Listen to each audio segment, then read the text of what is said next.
I hadn't seen my daughter in almost 6 years. When Laura, my ex-wife, passed away last winter, I thought the funeral would be the start of mending what I'd broken. I was wrong. Hours after we buried her, Emily handed me an envelope. Inside was a DNA report and her mother's will. 2 documents that would shatter everything I believed about my own life. By the time I'd finished reading, the snow outside had turned to freezing rain, the kind that cuts through your coat. The report said, in blunt black ink, that I was not Emily's biological father.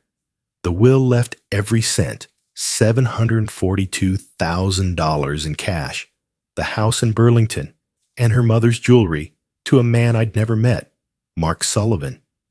And Emily, the little girl I'd once carried on my shoulders, was looking at me like I was just another stranger in the room. You have to understand. When Emily was 10, I missed her birthday because I was working a double shift. When she was 16, I missed her high school concert because I was on the road. I thought I could fix it all if I just showed up now. But she told me she'd already had a father these past years, and it wasn't me. The injustice burned deeper than the cold because no one had ever told me the truth. If you think you know how this ends, you don't. Stay with me, because before this is over, you'll see how a man who thought he'd lost everything found a way to turn the truth into his only chance at redemption. And maybe, just maybe, Emily will let me call her my daughter one more time. When I drove back into Maple Hollow after more than a decade away, the streets looked smaller, the storefronts older, and the air colder than I remembered. My hands tightened on the steering wheel as I passed the diner where Laura and I used to sit on Sundays, Emily between us coloring on paper placemats. Those Sundays had ended long before the divorce, swallowed by overtime shifts and weeks on the road. I told myself I was doing it for them, for the mortgage, for college someday.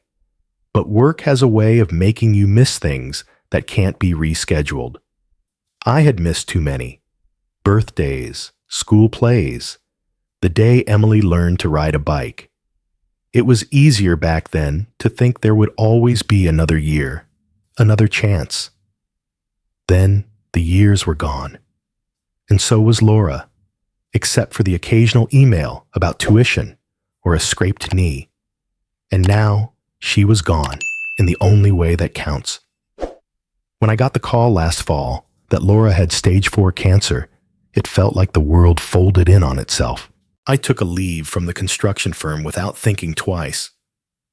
Driving the 8 hours back to Vermont, I rehearsed what I'd say to Emily, how I'd explain the silences and the missed calls. The truth was messy. Part guilt, part pride, part cowardice. But I believed that showing up now might still count for something. Laura was gaunt when I saw her, her voice paper-thin. She didn't waste breath on bitterness. We spoke mostly of Emily, though always in practical terms. Her job at the bookstore, the apartment she rented above the florist, the health insurance she needed. I kept waiting for a moment alone with my daughter, a conversation that would cut through the years. But she moved through those weeks like a guest in her own life, polite, careful, and never lingering. The day Laura died, winter had already stripped the trees bare. The funeral was small, held in the chapel behind the Methodist church. I recognized faces from years ago, though many didn't meet my eyes. Some gave me a handshake too warm for strangers, too cool for friends. I caught snippets of hushed voices as the pews filled, about how I'd been away, about the man they'd seen Laura with in later years. Each word felt like a pebble thrown at glass, too soft to shatter, but enough to make it tremble. Emily stood near the front, a black scarf wound tight around her neck. She accepted condolences with a nod, thanked people without smiling. When our eyes met, she gave me the same polite nod she'd given everyone else. It was better than nothing, I told myself. After the service, the mourners spilled into the cold. I lingered, waiting for her to approach, but she busied herself with the minister, then an older couple I didn't know. Finally, she walked over. "Could we talk?" she asked, her voice low, almost flat. "Of course," I said too quickly. I felt something spark in my chest, a fragile, foolish hope. We walked to the edge of the churchyard, where the snow was trampled and dirty. She didn't look at me. "Not here," she said. "After the reception, I have something to give you." I nodded, afraid that pushing for more would break whatever fragile bridge had just been laid between us. The reception was held in the church basement, with folding tables and coffee in styrofoam cups. I spoke to no one for long. My mind kept skipping ahead, imagining that she might tell me she wanted to see me more, or even that she forgave me. Every glance toward her felt like checking the horizon for a storm that might pass or break. She laughed once at something a friend said, and the sound pulled me back to when she was small, to nights when I'd read to her until her eyes grew heavy. I'd almost forgotten that version of her, the one who hadn't yet learned to keep me at arm's length. When it was over, people drifted out into the early dark, pulling coats tight against the wind. Emily waited near the door, holding her coat in one hand and a small sealed envelope in the other. She didn't offer it yet, only motioned toward the side exit. Outside, the parking lot was slick with ice. We stood between our cars, our breath making small clouds in the air. She glanced at the envelope, then at me. "I'll explain in a bit," she said, her tone unreadable. "Just after we leave here." I wanted to tell her that whatever it was, I could take it, that I'd already weathered the worst storms a father could. But some instinct told me to keep quiet. I followed her to her car and watched her drive away, the taillights disappearing into the gray evening. As I started my own engine, the hope was still there, small and stubborn. For the first time in years, she'd asked to talk. Whatever was in that envelope, whatever words she was holding back, I told myself they might be the first step towards something we'd both stopped believing in. We met at a small cafe off Main Street, the kind with fogged-up windows and the smell of burnt espresso lingering in the air. Emily was already there, seated by the window, her coat still on. She slid an envelope across the table before I'd even sat down. "It's from Mom's lawyer," she said, her eyes fixed on the frost outside. I opened it slowly, thinking maybe it was something about settling Laura's affairs, some document I needed to sign. The first page was the will. The second, a DNA report. The edges of the paper seemed sharper than they should have been. My eyes caught on the bold words in the top right corner. Probability of paternity, 0%. I blinked, certain I'd misread. Then I looked at Emily. "Dad," she said, her voice tight but steady. "You're not my biological father." The words landed like a blow to the chest. I felt myself leaning back in the chair, as if putting distance between us might soften their weight.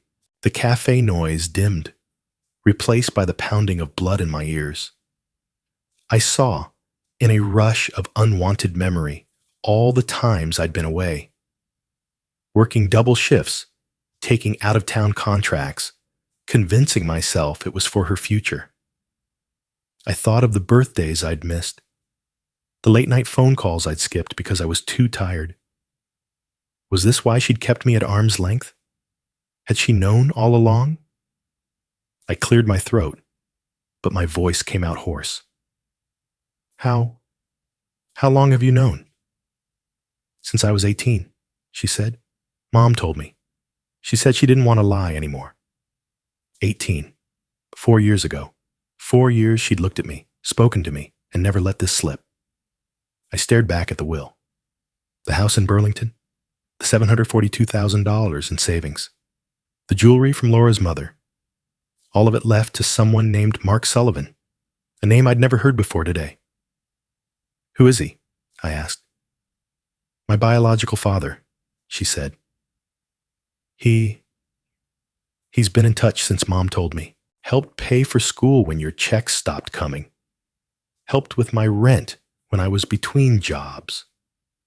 Her tone wasn't cruel, but it wasn't gentle either. It was factual, as if she were reading from a script she'd rehearsed. I wanted to protest. My checks hadn't stopped. They'd been reduced when I was laid off, and then stopped entirely for a few months while I scrambled for work. But what would that sound like now? Excuses. Mark Sullivan.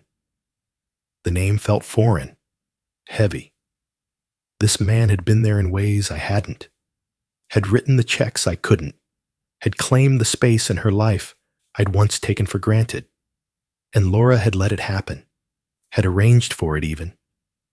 The papers lay between us, silent witnesses to the unraveling of my reality. I thought of Laura's face in those last weeks, tired, guarded, and wondered if she'd been carrying the weight of the secret every time we spoke. I didn't tell you at the funeral, Emily said, because I didn't want a scene, but you needed to know before the will is read next week. I nodded slowly, though my mind was far from acceptance. And you? What do you want from me now? She hesitated, finally meeting my eyes. I'm not asking for anything. I just wanted you to know the truth. He's been good to me. And this, she tapped the will, it's what Mom wanted. There was no malice in her words, but they left no room for me. I felt like a man standing outside his own house, watching someone else's lights through the windows. When we left the cafe, the cold hit harder than before. We walked in opposite directions, her boots crunching on the salted sidewalk. I kept the envelope in my hand, the papers inside rustling faintly with each step, as if reminding me they were real. I didn't look back. Not because I didn't want to, but because I wasn't sure I could handle it if she didn't. That night, I didn't sleep. The envelope lay on the kitchen table, its edges curling slightly from the damp air. I kept looking at it, as though staring hard enough might force a different truth to appear. At some point, I began pulling out old boxes from the hall closet, things I hadn't touched since before the divorce. In one, I found a stack of manila folders. Most were filled with bills and tax forms, but wedged between them were tuition receipts from Emily's college years. I knew I'd paid some, but these bore a different name on the payer line, M. Sullivan. The amounts weren't small, $5,000, sometimes $10,000 at a time. Dates overlapped, with the months I'd been unemployed. The months when my checks to Laura had stopped. Another envelope contained photographs I'd never seen before. Laura, standing in the bleachers at a soccer game. Next to her, a tall man in a navy jacket. Mark Sullivan, I guessed. Emily was on the field, laughing with teammates, oblivious to the camera. The timestamp on the back read, October 2013, the same month I was in Chicago on a long-term construction project. A pit opened in my stomach. I had been the one sending postcards and leaving voicemails, thinking I was doing my part from afar. Meanwhile, Mark was there, filling the empty seats, his face in the background of her memories. The next morning, I called the number on a business card I found tucked into one of Laura's old address books. Mark Sullivan, Sullivan Financial Group, it read. The woman who answered told me he was in Boston, and after a pause, she gave me his direct line. When I called, his voice was calm, almost warm. He agreed to meet that afternoon at his office. Boston was gray and wet when I arrived. Mark's office overlooked the harbor, the kind of place where the carpet was too thick for your footsteps to make a sound. He stood when I entered, extending a hand. "Richard," he said. I wondered if we'd ever meet. We sat across from each other, a polished desk between us. He didn't waste time. "Emily told me she finally showed you the will?" "She did," I said, "and the DNA report." Mark nodded, folding his hands. "Then you know the truth. But I think there's more you need to hear." I waited. "After the divorce," he said, "Laura told me you'd checked out, that you didn't call often, that you missed visits, sometimes without notice. Emily needed stability, and I could give her that. I offered to make it official, to adopt her. Laura refused. Said it would be too humiliating for you." His words hit like a slow, heavy tide. "That's not how it happened," I said, though my voice lacked conviction. Mark studied me. "Maybe it isn't. But from where I stood, she was raising Emily alone most of the time. And I was there when you weren't. I thought of the receipts, the photographs, the years I'd spent believing distance was something you could make up for later. Maybe from Emily's perspective, the difference between being absent by choice and being absent by circumstance didn't matter. I never stopped caring for her," I said quietly. "I believe that," Mark replied. "But sometimes love isn't enough if you're not there to show it."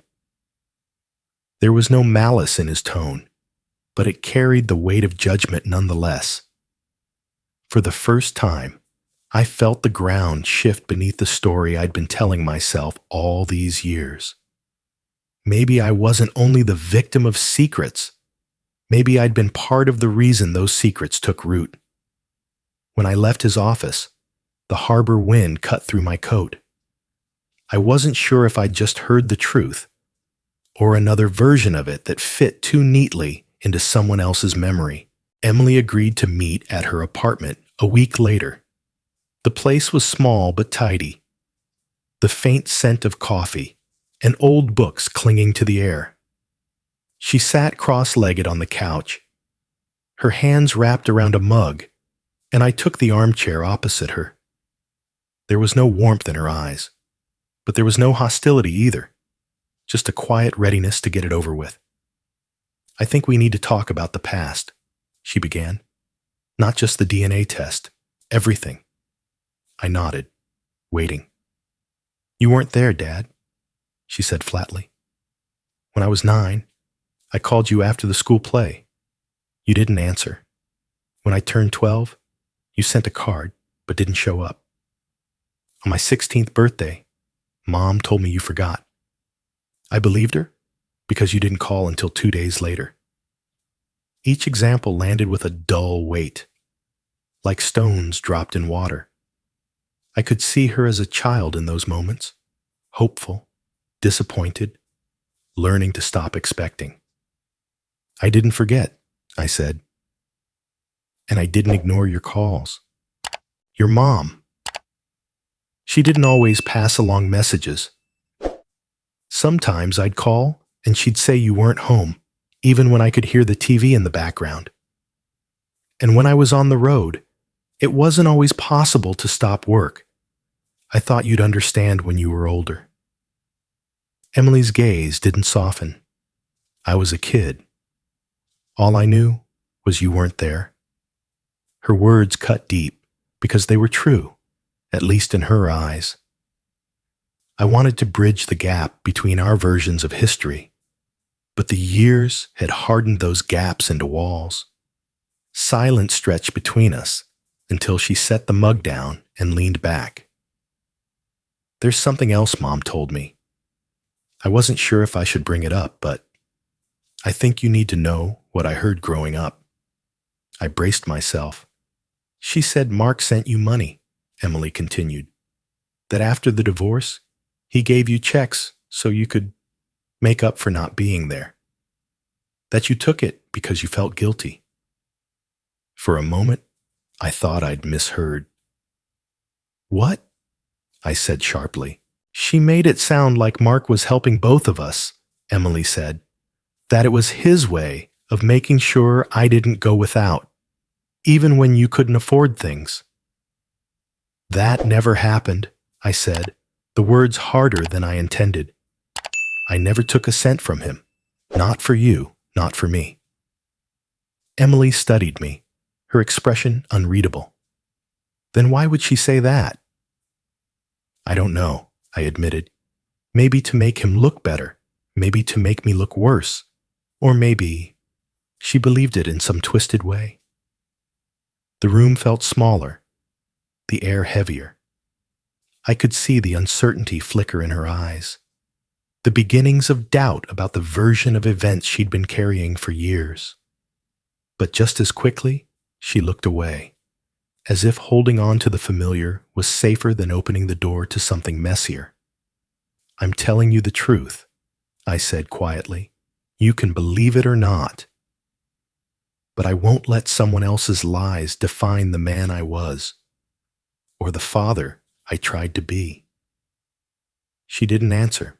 The only sound was the slow ticking of a clock on the wall.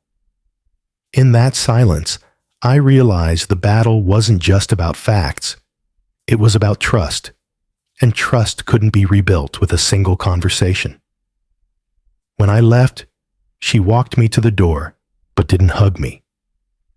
I stepped into the hallway with the unsettling sense that we'd both said too much and not enough, and that the truth was still somewhere between us, waiting to be found, or lost forever. 2 days after seeing Emily, I went back to the boxes in the closet. This time, I dug deeper, pulling out the small cedar chest Laura had kept locked during our marriage. I'd found the key in her old sewing kit, buried beneath spools of thread. Inside were mementos, concert tickets, a dried corsage from prom, Emily's baby bracelet from the hospital. And at the bottom, wrapped in a silk scarf, was a leather-bound journal. Laura's handwriting covered the pages in slanted lines. The ink faded in places.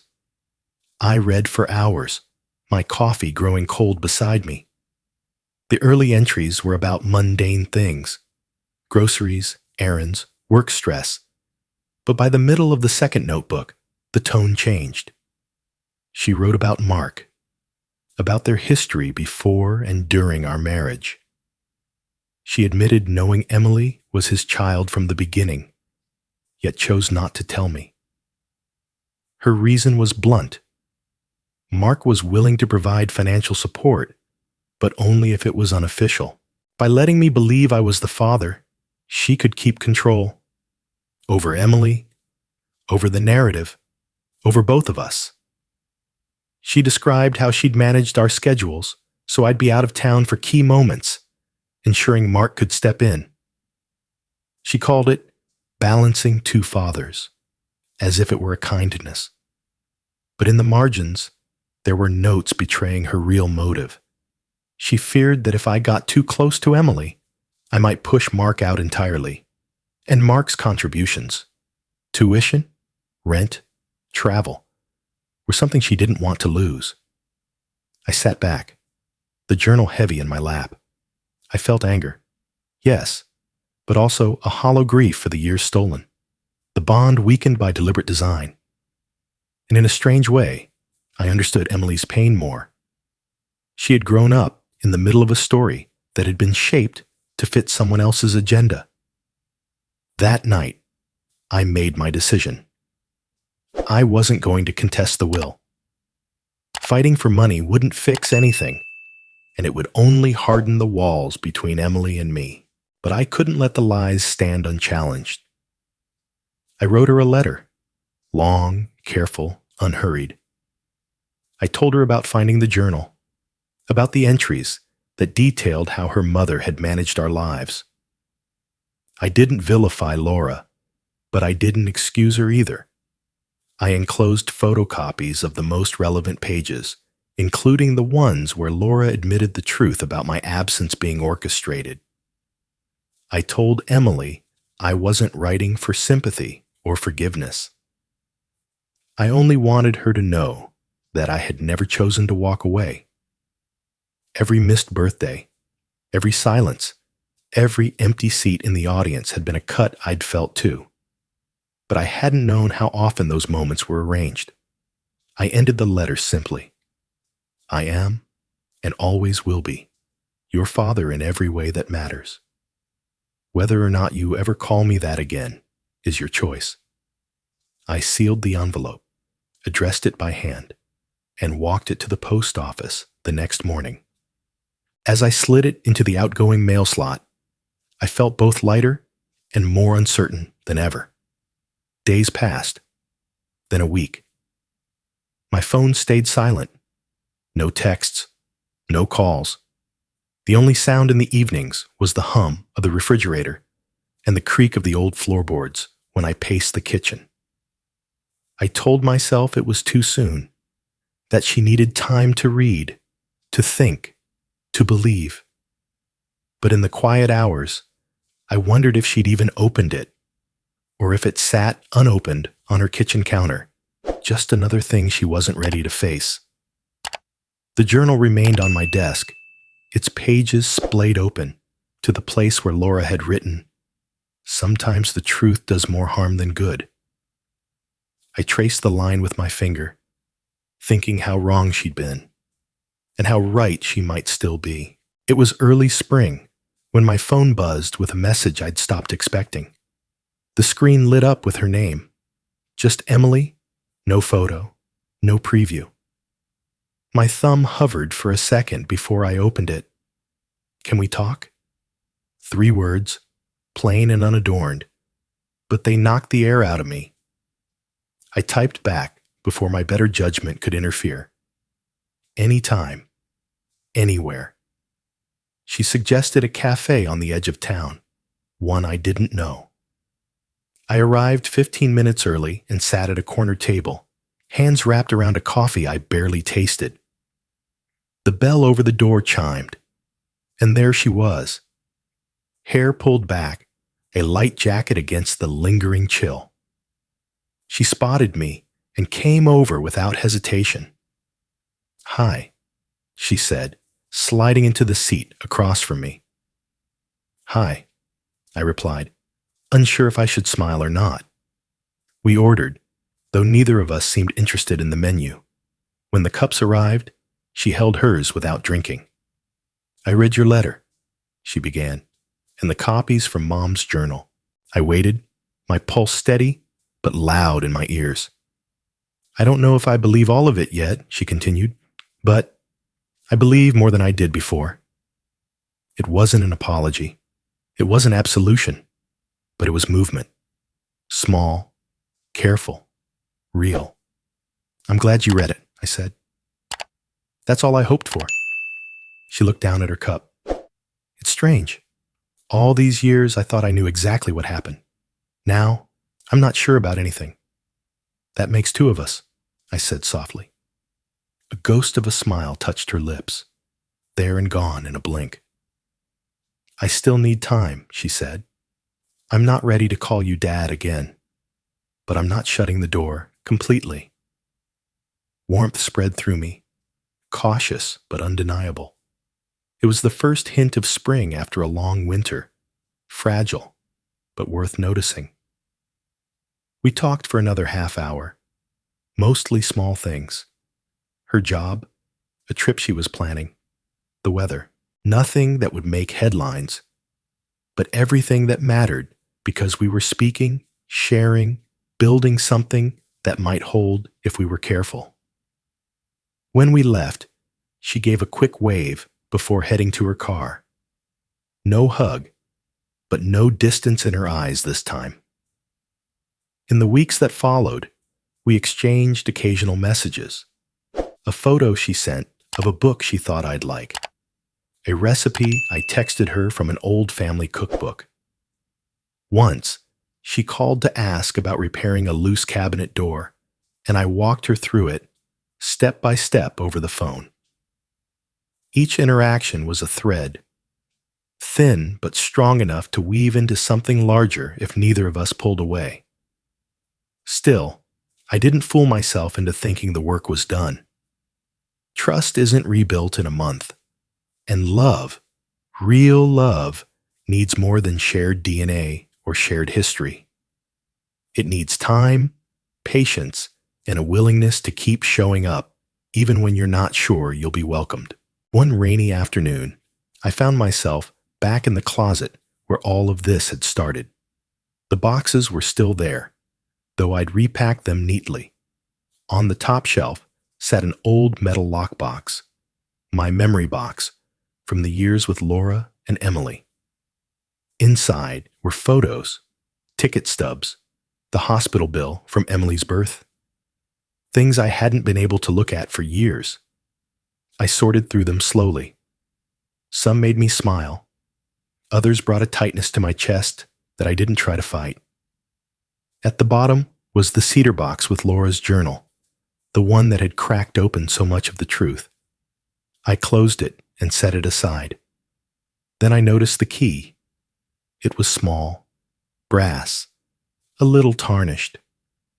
I'd kept it in my pocket for weeks after finding it, as if the act of carrying it might somehow keep me connected to Emily. Now I set it on the desk, next to the closed lockbox. I realized I didn't need to keep everything locked away anymore. Some things could stay within reach, not because I needed to open them every day, but because I wanted her to know they were there whenever she was ready. I locked the box, slid it back onto the shelf, and left the key on the desk. The late afternoon light caught the metal, making it glow faintly. It felt like the right place for it, visible, available, waiting. If she came by someday, I'd tell her it was hers to use whenever she wanted. And if she never did, at least she'd know the door had always been open. I turned off the light, closed the closet, and stood for a moment in the quiet.